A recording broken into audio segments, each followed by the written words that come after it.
안녕하세요. 반갑습니다. 이토마토 투자클럽 정석투자 김종수 전문가입니다. 한 주를 좀 마무리하는 날인데 종합주가지수가 그야말로 V자 급반등 흐름이 나왔습니다.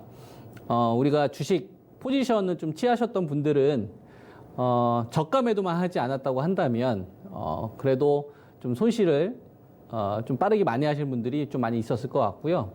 그 다음에 지수가 반등이 되는 구간에 이 회복 속도가, 치고 가는 속도가 업종하고 종목들 내에서도 차이가 심했습니다. 뭐 5G도 신고가 치고 있는 뭐 이노와이어 같은 주식이 있는가 반면에 소외받고 있는 5G도 있고요.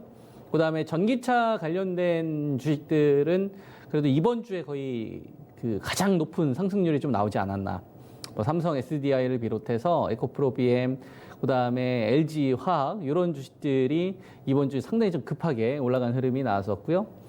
그 다음에 낙폭주 가운데서 이제 중국 소비주, 카지노도 좀 올라오고, 그 다음에 이제 면세점 관련된 주식, 그 다음에 여행주 관련된 주식들도 기술 반등이 좀 더 이어졌죠.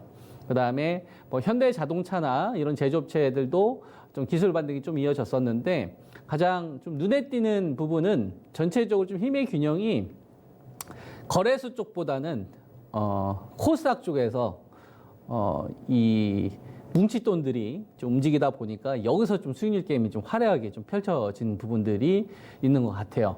이 부분 관련되어서 그동안 제가 뭐 명인들의 복귀 이 시간을 통해서 여러분들에게 많이 좀 전달을 좀 해드렸었죠. 그런 부분들을 다시 한번 되짚어 보고요. 그다음에 이제 지수가 반등이 됐으니까 또 이제 이후에 좀 전략을 어떻게 세워야 되는지 이거에 대한 저희 뷰를 전달하도록 하겠습니다. 자, 먼저 이제 코스피 종합주가지수인데요.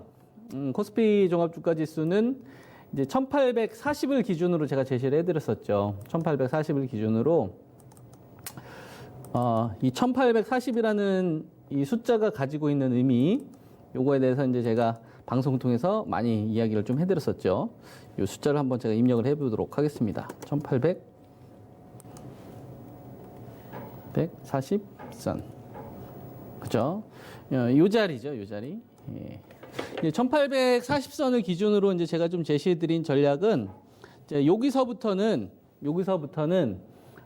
제가 이 낙폭주 가운데 이제 IT 반도체 쪽보다는 실적으로 이제 삼성전자나 이런 전방 업체들이 실제로 이제 재고 조정 좀 들어가고 있는 구간이기 때문에 IT 반도체보다는 제가 전기차 쪽이 훨씬 더 위쪽으로 먹을 게 많다. 그런 이야기를 많이 해드렸었죠.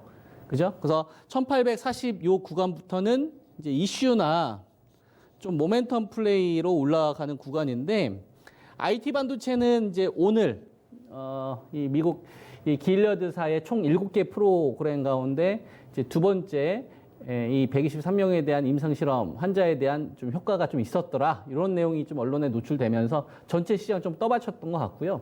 이 내용이 나오기 전까지는 누가 뭐라고 하더라도 전기차가 IT 반도체를 훨씬 더 능가하는 이런 급등 흐름이 나왔습니다. 그 다음에 5G는 먼저 좀 신고가 친 주식들도 많았고, 그죠? 그리고 그 바이오 제약 같은 경우에는 진단키트 관련된 주식들이 좀 차익 매물들이 나오는 이 흐름을 누가 받아갔냐면 이제 치료제나 백신 관련된 주식들이 받아가면서 여기서 좀 급등 흐름이 이번 주에 많이 나왔죠. 뭐 파미세를 비롯해서 테라젠 이텍스 같은 경우 또 급등 흐름이 좀 나왔었고, 그 다음에 희귀질환 관련된 이제 메지온 같은 경우도 좀 급등 흐름이 이번 주에 많이 나왔습니다. 순환되고 있는 것 같아요.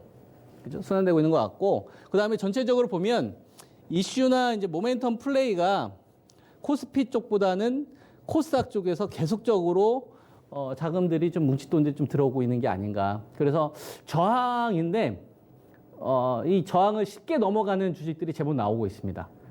근데 이게 좀 실적하고는 좀 상관없이 이슈 모멘텀이 좀 불면요. 그죠? 이게 지금 주식시장에서 가장 대표적인 좀 현상이라 좀 보고 있거든요. 그래서 이런 것들을 좀 차근차근 좀 보도록 하겠습니다. 코스피 지수는 이제 1914.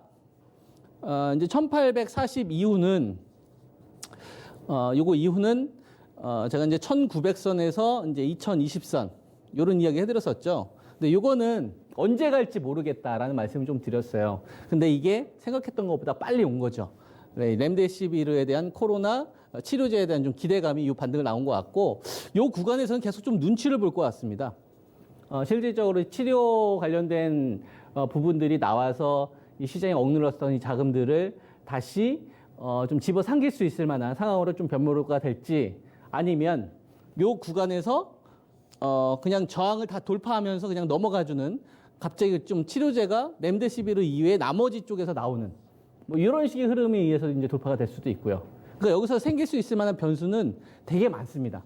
그게 변동성을 좀 동반한다라기보다는 차별을 좀 많이 만들 것 같습니다. 그러니까 5G라든지 전기차라든지 바이오 제약이라든지, 바이오 제약도 코로나 관련돼서 이제 진단 키트나 치료제가 있고, 그다음에 백신 관련된 주식들도 있잖아요. 이렇게 이제 3등분이 있는데 수익률 차이 좀 많이 벌어지고 있거든요.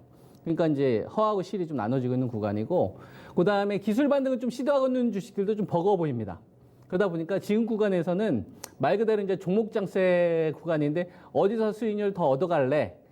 예, 요걸 좀 고민해야 되는 이런 좀 구간이라고 좀 보거든요. 그래서 지금 코스피 지수 같은 경우에는 좀 눈치 보기 장세가 좀 전개될 것 같고요. 코스피보다는 저는 여러분들한테 많이 이야기를 해드리고 있는 게 코스닥입니다. 그러니까 지금도 마찬가지인데, 그러니까 코스피는 1900선 넘어가면서 이제 1926선 됐잖아요. 그죠? 그러면 우리가 이제 1840에서 1926이 오는 기간 동안에 우리나라 기업들의 PER 15배 이상을 주겠다는 얘기니까 이익 컨센이 지금 구간에서 더 높아져야지 도달을 된다는 얘기거든요. 그러니까 지금은 현재 우리나라 기업들이 이익 컨센이 높아질 거다라는 수치가 반영되고 있는 겁니다. 그러면 이제 어떤 문제가 생길 수 있냐면, 지수는 멀쩡한데 갑자기 종목들이 유상증자할 수 있어요. 지금 IT 쪽 같은 경우도 일부 종목들이 오늘 장 마감한 다음에 급등 나왔다가 갑자기 유상증자 해가지고 물량 던지는 이런 흐름 나오거든요. 그러니까 우리가 1월 23일 날 그 중국 우한 관련된 악재 터지고 나서 실질적으로 피해를 받은 업체들이 있잖아요. 이제 이런 업체들이 이제 자금 확보 제대로 되지 않은 업체들이 뭐 유상증자를 한다거나 다른 형태로 이제 자금을 마련해주는 흐름들이 굉장히 나올 거라고 봅니다. 그러니까 이제 초우량주로만 가야 되는 거고, 재무 개선도 있는 업체로만 가야 되는데, 그게 코스피 쪽에서는 상당수 저는 많이 나왔다고 봐요. 그러니까 지금 구간에서 더 크게 먹을 수 있을 만한 섹터군이 있을까? 전 제한적이다라고 보거든요. 그러니까 코스피에서는 많이 안 보여요. 코스닥에서 저는 많이 보인다 이거죠. 왜냐하면 코스닥에서는 뭐가 있냐면 5G가 있고, 그 다음에 바이오 제약이 있고, 바이오 제약 같은 경우에는 제가 여러분들한테 그런 얘기 많이 해드리죠. 진짜 큰 파이는 진단 키트나 치료제가 아니라 백신이라고. 백신이 진짜 큰 시장이거든요. 우리가 이번에 삼성 바이오로직스가 비루하고 이제 협력해서 4천억이 넘는 요 위탁 계약 했지 않습니까? 이거 상당히 좀 중요한 메시지를 가지고 있다 이거죠. 어쨌거나 어떤 업체들이 치료제든 백신이든 누군가가 이걸 만들 거고, 그거를 생산할 수 있는 업체가 우리나라가 상당히 이쪽으로는 경쟁력이 되어 있다 이거죠. 그래서 백신 관련된 주식이 저는 메인이 될 거라 보고 있고, 그래서 5G나 바이오 제약이 실질적으로 이번 시장이 꺾이는 구간에서 마지막까지 살아남을 수 있는 섹터라고 보고 있는 거고요. 그 다음에 반도체. 제가 그런 이야기 해드렸습니다. 여러분들한테 하이닉스 기준으로 85,000, 6,000원대 이상에서 먹을 게 별로 없다. 그죠? 그래서 78,000원대 한번 매수하셨다가 85,000, 6,000원대 매도하고, 그 다음에 아침에 이제 전화 연결해서는 제가 8만원대 초반 정도 사게 되면 먹을 건 있는데 전기차보다는 크지 않을 거다. 그런 이야기 많이 해드렸죠. 실제로 그런 흐름 나오고 있습니다. 삼성전자는 45,700원, 위쪽으로는 52,300원 제가 이야기해드렸었죠. 그러니까 제한되어 있다 이거죠. 왜 그러냐면 IT 반도체 같은 경우는 뭐랑 엮어서 가냐면 스마트폰하고 엮어서 가는데, 스마트폰 같은 경우에는 지금 공장이 셧다운된 업체들도 몇 군데 있고요.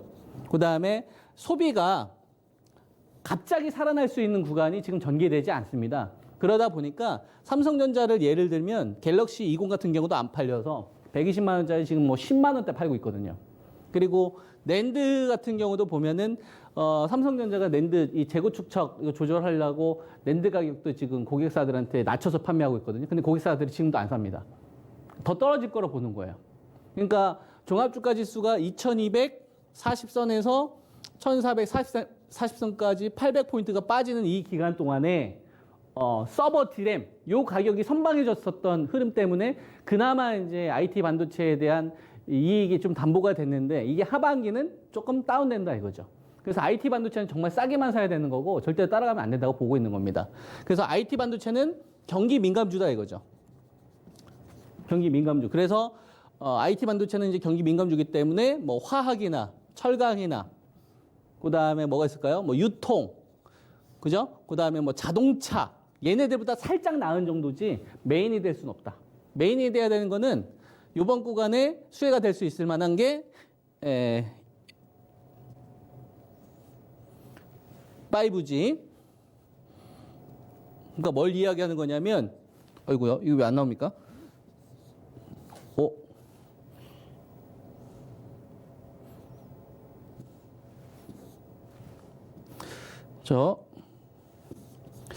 이게 안 나오네요. 그죠? 제가 뭘 잘못 누른 것 같은데. 그러면 말로 하겠습니다.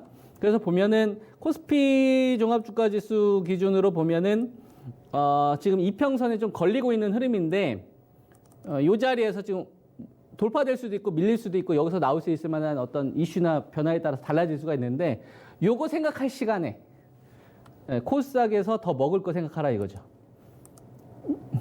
무슨 말인지 이해되죠? 그러니까 거래소 쪽은 이렇게 생각하시면 돼요. 거래소 쪽은 어떻게 생각하시면 되냐면 여기서 더 올라갈 건지 더 하락할 건지 지금 1914인데 1900선에서 이제 2020까지 오픈이 되어 있는데 여기서 더 갈지 안 갈지 이거 고민하지 말라는 얘기예요. 이게 올라간다고 해서 종목들의 수익률이 연동이 되지 않는다는 얘기입니다. 지수가 이렇게 갇혀져 있는 기간 동안에 요렇게 종합주가지수가 한 1840에 거의 한 일주일 정도 멈췄잖아요. 그죠? 요 기간에 지수 신경 쓰지 말고 차라리 제가 그때 이제 여러분들한테 이야기했었던 게 5G. 5G 가운데서 이노아이 같은 경우 정고점 치고 그 다음에 전기차 같은 경우에는 지금 뭐 신고가 가는 흐름들은 아니라고 하더라도 상당히 지금 급등 흐름이 나오지 않습니까? 지수가 좀 묶이더라도 그거 신경 쓰라는 얘기죠. 그러니까 1900선까지 올라온 상태에서 내일 지수가 빠지면 어떡하지? 내일 하락하면 어떡하지? 그게 의미가 없다 이거예요. 의미가 없다. 왜? 이미 지금 종합주가 지수는 싸다라고 이야기하는 게 아니라 이제 비싼 수준까지 온 겁니다. PER 기준으로 지금 15배 넘어간 거니까 PER 기준으로 이제 15배 넘어간 거니까 그죠? 15배 넘어간 거니까 이제 요 자리에서는 이제 비싸다라고 이야기할 수 있는 자리가 이제 나오기 시작한다 이거죠. 그러니까 여기서부터는 종목을 진짜 잘 골라야 되는 거야. 우리나라 이익 컨셉이 지금 다운됐잖아요. 그러니까 코스피에서 여기서 더 갈까? 이거 신경 쓸 시간에 여기서 더 먹을 수 있을 만한 게 어디에 있지? 이걸 고민하라는 얘기죠.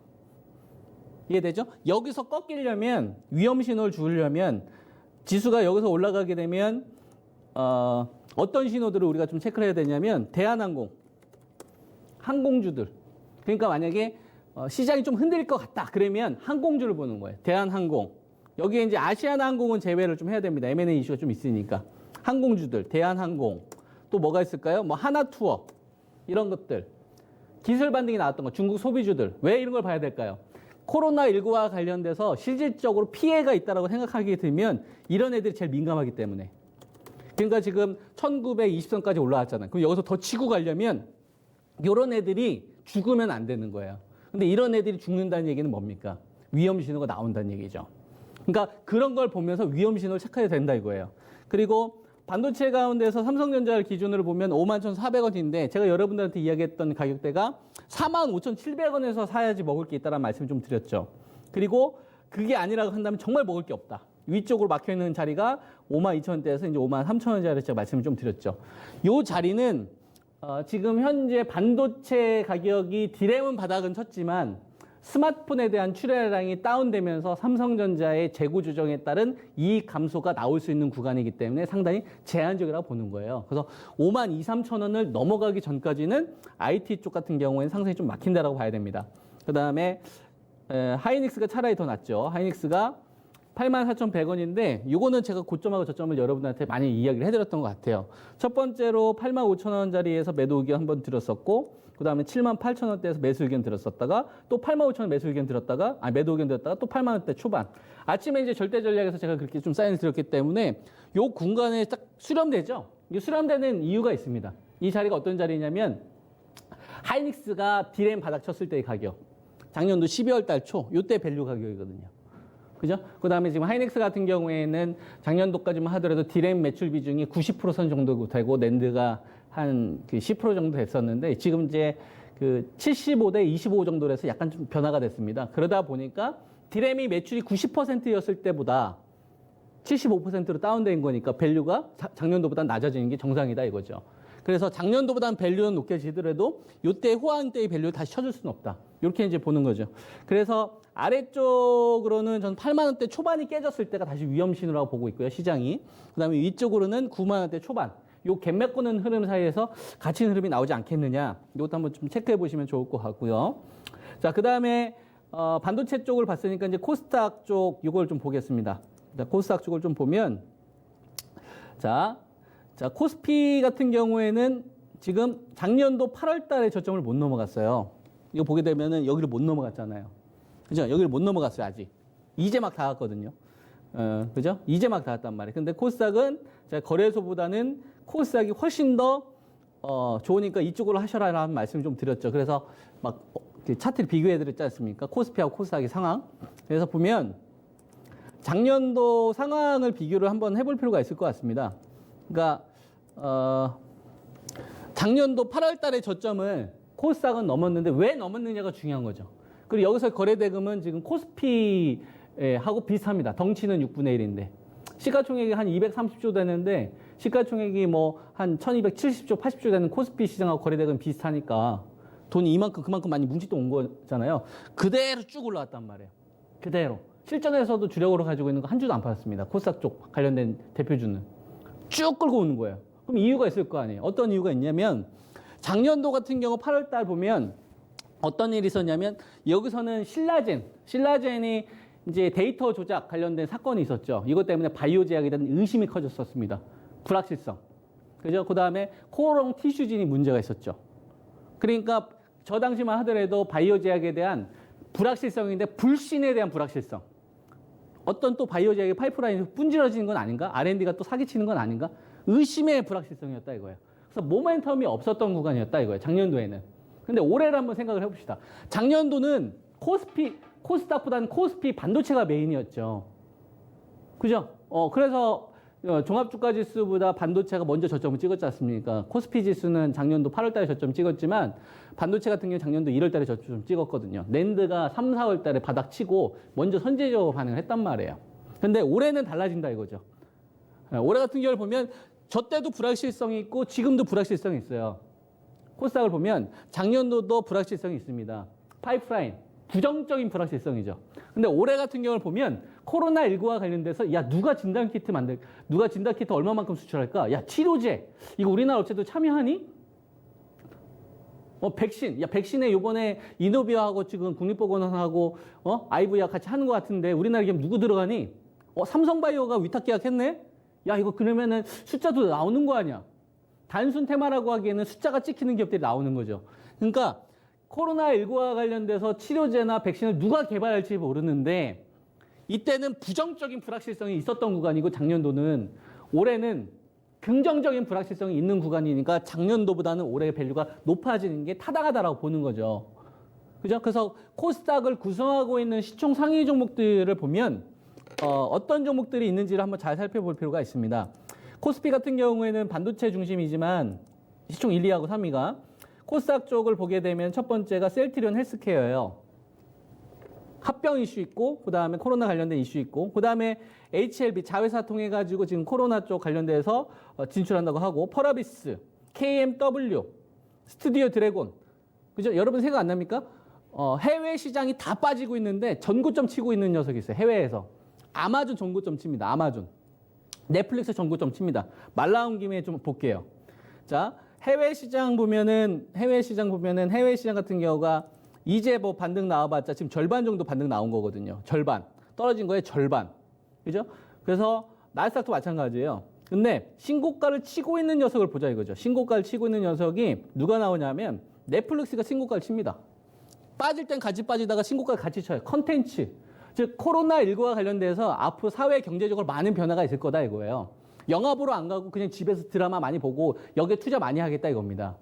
그러니까 이런 컨텐츠 관련된 주식들이 수혜를 보는 거고 그 다음에 온라인 쪽 쇼핑이 오히려 늘어났지 않습니까? 그러니까 아마존 관련된 주식들이 신고가예요. 아마존 온라인 주문 많이 늘어나고 있고 쿠팡도 이번에 적자 많이 줄였잖아요. 그죠? 그 다음에 클라우드 쪽 대장 아닙니까? 클라우드, 마이크로소프트하고. 그래서 이런 애들하고 요번에 바이오젠 같은 경우도 보면 지금 직전 고점 돌파하기 직전입니다. 요번에 삼성 바이오로직스하고 비르사하고 요번에 이제 그 계약해서 4,400억에 해당하는 위탁 계약했지 않습니까? 코로나 19 항체 치료제 쪽 관련돼서 그 CEO가 지금 비르 CEO지만 그 전에는 바이오젠 CEO였단 말이에요. 그래서 바이오젠 CEO였었을 때 삼성 바이오로직스하고 그 합작해서 만든 회사가 삼성 바이오에피스고 사실 삼성 쪽 관련된 라인이다 이겁니다. 무슨 말인지 이해되죠? 그걸 안 친 사람이 이 창업자가 그 실질적으로 이번에 길리어드 쪽 관련되어서 신종플루, 타미플루 요걸 총 책임졌던 사람인 거고. 그죠? 그리고 이제 뭐 이노비오 관련돼서 제가 이야기했지 않습니까? 빌 게이츠 재단이 이노비오 지원해 주는 거, 그다음에 CEPI라서 전염병 퇴치 연합. 요거는 영국 정부에서 GSK를 통해서 항원 보강법이라는 걸 주고 그거에 따라서 이 이노비오가 오랜 문제였었던 이제 전기 청구법을 해결하면서 항원 보강법 이 기술을 GSK한테 지원받으면서 어떤 새로운 바이러스가 창궐 했었을 때 빨리빨리 개발할 수 있는 이런 기술이 선두에 섰던 거거든요. 그죠? 그래서 이 사람을 소개해 준 사람이 빌 게이츠 쪽에 소개해 준 사람이 다보스 포럼의 크라우스 슈바브라는 사람입니다. 유대인 1938년생. 이해되죠? 반 트럼프 진영이잖아요. 응? 이해되십니까? 워렌 버핏도 44조 거기다 기부했어요. 그러니까 백신 쪽 라인. 그게 하나 있는 거고, 그 다음에 미국의 이제 국립보건원에서 모더나를 통해서 mRNA, 전령 RNA, 그죠? 이쪽으로 지원해주고 있는 거고. 그래서 우리나라 관련돼서 RNA 관련된 주식들이 유독 강한 겁니다. 유럽 쪽 보게 되면 김빛나리 교수 요것 때문에 RNA 관련된 주식들만 강하잖아요. 그죠? 근데 그게 다 같은 쪽 라인이다 이거예요. 그래서 국내파하고 이제 해외파 나누다 보면 바이오제약 관련돼서 어떤 R&D 파이프라인을 추진하는 데 있어서 거의 그쪽은 그냥 사람 싸움입니다. 내가 이끌어주고 네가 따라오고. 그래서 동조가 나왔을 때 어느 회사에서 같이 일했느냐가 되게 중요한 겁니다. 바이오제약은. 왜냐하면 파이프라인이 성공할지 실패할지는 모르기 때문에 그죠? 같이 이끌어주는 사람이 필요하다 이거죠. 얘가 기술이 더 좋아도 이 오른쪽에 있는 A라는 회사가 기술이 더 좋아도 B 회사에 내 제자 있으면 B 회사 채택해요. 이해되십니까? 이번에 그래서 삼성 바이오로직스하고 비르하고 계약한 거는 상당히 큰 의미가 있는 겁니다. 그러니까 이번에 WHO에서 그 프랑스 연구진이 이번에 그 저기 뭡니까 말라리아 클로로킨 이거 효과 없다라는 얘기 나오니까 그러면은 이제 남아 있는 게 세 개밖에 없잖아요. 렘데시비르 길리어드 거하고 에브비에 칼테트라 이거 원천 기술 길리어드가 가지고 있습니다. 그 다음에 세 번째가 그 길리어드 칼테트라하고 그 다음에 이제 인터페론 로슈 거. 그죠? 그러니까 사실상 이제 길리어드 치료제 쪽이 포인트가 되는 거죠. 그래서 총 7개 가운데 이제 서서히 발표가 될 겁니다. 4월 말이나 5월 말. 그거에 따라서 바이오제약 쪽 관련되어서 투자하고 있는 사람들은 여기 파고 있어요. 제가 여의도 쪽 선수들 만나면은 거의 이쪽 팝니다. 그거 잡다한 거 안 건립니다. 아시겠죠? 이거 좀 말씀을 좀 드리고 그래서 바이오제약 관련된 부분들도 제가 같이 말씀을 좀 드리자면 이번 시장 같은 경우를 봤었을 때 거래소보다는 코스닥 쪽에서 계속적으로 좀 주도주 역할을 할 수 있는 녀석들이 생명이 언제까지 이어질 것이냐를 봐야 될 것 같습니다. 거기에 따라서 이제 전략이 달라져야 될 것 같고, 그래서 보게 되면, 진단키트 관련되어서 넵지노믹스 같은 거, 그죠? 이번 주에 차익 매물들이 좀 나오면서 쉬는 흐름들이 나왔습니다. 진단키트 관련된 주식이 지수가 올라가니까 이제 빠지잖아요. 시젠도 좀 차익 매물이 나왔고, PCL 같은 경우도 대규모 계약 나왔다가 오늘 이제 차익 매물 나왔고, 그 다음에 바디텍 매드 같은 경우도 오늘 좀 반등이 좀 살짝 나왔는데 차익 매물 좀 나올 수 있는 거고. 그러니까 보면 EDGC 같은 경우도 오늘 좀 차익 매물이 나왔고. 자, 여러분들 안 보이세요? 진단키트 관련된 주식들이 싹 빠지니까 이번 주에 다 올라간 주식들이 더 뭡니까? RNA 관련된 주식들. 그 다음에 길리어드 관련된 주식들 순환매가 돌잖아요. 그래서 보시게 되면 레고캠 바이오라고 해서 ADC 기술을 가지고 있는 업체가 있습니다. 이것도 이제 이번 주에 요번 한번 급등 흐름이 나왔죠. ADC. ADC 기술이 이제 20%가까이 급등이 나왔는데 여기서 이제 한번 확 하고 튀었습니다. 그죠? 근데 이런 흐름이 비슷하게 나왔던 게 제넥신이 그랬죠. 제넥신이 이런 식으로 가다가 여기서도 한 20% 이게 얼마 안 되는 것 같지만 25% 30% 수익률이에요. 돌잖아요. 그러니까 한 번씩 딱 재료를 던져주는 거예요. 유전자 DNA 쪽과 ADC 쪽 관련된 기술 가지고 있는 업체들. 그죠? 이게 그러니까 바이러스를 공격할 때 한 대 때린 데를 또 때리는 겁니다. RNA 간섭은 제대로 들어갈 수 있게 쓸데없는 가지 않게 간섭 치료하는 거고, 이런 게 이제 올릭스나 이런 업체들이 되는 거고, 성과가 있었던 테라젠 이텍스 같은 경우도 이번 주에 좀 상한가 갔다가 따라간 사람들이 이제 고스란히 물리고 있는. 그러니까 보면은 차익 매물들이 순환매 되듯이 지금 돌고 돈다 이거죠. 그래서 치료제 쪽 관련된 주식들이 나왔고, 요거를 또 쉬는 흐름이 났을 때 삼성 바이오로직가 또 받아가잖아요. 순환매 나오지 않습니까? 그 다음에 진원생명과학 또 초반에 좀 많이 달렸는데 얘도 좀 차익 매물 나왔고요. 그 다음에 제넥신. 오늘은 아이진이 움직이더만. 아이진이 한 16%대 급등 흐름이 나오지 않습니까? 그죠? 그러면은 LG 생명과학을 기준으로 해서 조중용 대표와 그다음에 이제 알테오젠, 제넥신, 그다음에 이제 아이진이 이제 연세대학교 73학번, 77학번, 82학번이거든요. 그러니까 그쪽으로 순환매가 도는 그 국내파가 있는 거고, 삼바 쪽이나 그다음에 이제 코스닥 대표 기업들이 해외 쪽 파하고 해서 연구하고 있는 분야가 있는 거예요. 그래서 요거를 요번에 이제 정부가 같이 한번 해봐. 그게 이제 이번에 질병관리본부에서 공시가 나온 거고. 그러니까 코로나 바이러스와 관련된 진단 키트나 그다음에 이제 치료제, 백신 쪽에서는 전 백신이 계속 메인이 될 수밖에 없다. 요 말씀을 좀 드리는 거고. 5G 관련되어서 이제 KMW나 좀 쉬는 흐름이 좀 나올 수도 있는데 주도권은 빼앗기지는 않을 걸로 봅니다. HFR이나 그다음에 뭐 솔리드 같은 경우, 그다음에 이노아이의 신고가 나왔던 이런 주식들. 그다음에 이제 IT 반도체나 이제 전기체 관련된 주식들은 좀 기술적인 좀 저항 자리가 온 주식들 같은 경우는 좀 비중 조절을 하셨다가 한때 좀 쉬면서 대응 전략을 가져가시는 게 좋을 것 같습니다. 그래서 5G하고 바이오지약 이쪽 순환매 포인트를 보시고, 얘네들이 쉬면 낙폭주에도 순환매가 돌아야 되는데, 그러려면 전기차나 반도체가 돌아야 되는데 얘네들조차 안 나오면 그때는 시장 쉬는 겁니다. 그거는 현금 관리 해야 되는 신호고요. 아시겠죠? 네, 한 주 수고하셨습니다. 다음 주 이 시간에 뵙도록 하겠습니다. 감사합니다.